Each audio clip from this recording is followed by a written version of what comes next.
بہت سے لوگ کہتے ہیں کہ ہمیں اہل حدیث کہنے کی کیا ضرورت ہے، فلاں جو ہے جماعت کہنے کی کیا ضرورت ہے، نام رکھنے کی کیا ضرورت ہے۔ اللہ نے مسلمان کہا، مسلمان کہو اپنے آپ کو، بھائی ٹھیک ہے، سماکم المسلمین، آخری آیت میں اللہ نے کہا کہ اللہ نے تمہارا نام مسلمان رکھا ہے، لیکن کب تک؟ جب تک مسلمان فرقوں میں نہیں بٹے تھے تب تک۔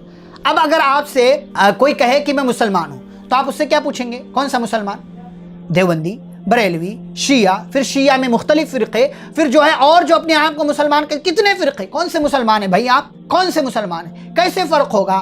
تو یہ فرق پیدا کرنے کے لیے نام رکھنا ضروری ہے۔ نام رکھنا ضروری ہے کہ ہمارا عقیدہ کیا ہے، ہمارا مسلک کیا ہے، ہمارے لیڈر کون ہیں، ہمارے امام کون ہیں، ہمارے پیغمبر کون ہیں، ہم کس کو فالو کرتے ہیں، کس کی اقتداء کرتے ہیں، کس کی پیروی کرتے ہیں، اس لیے ضروری ہے۔ اور ہر صورتحال میں اللہ ہی کی تعریف ہے، فاعتصموا باللہ، لہٰذا اللہ کی رسی کو مضبوطی سے پکڑ کر رکھو، وہی تمہارا مولا ہے اور وہ بہترین ساتھ دینے والا اور بہترین مدد کرنے والا ہے۔ اللہ رب العالمین زندگی کے تمام تر حالات میں ہماری حفاظت فرمائے، ہماری مدد فرمائے اور ہمیں قرآن و حدیث کی تعلیمات سے فائدہ اٹھانے کی توفیق عطا فرمائے، آمین۔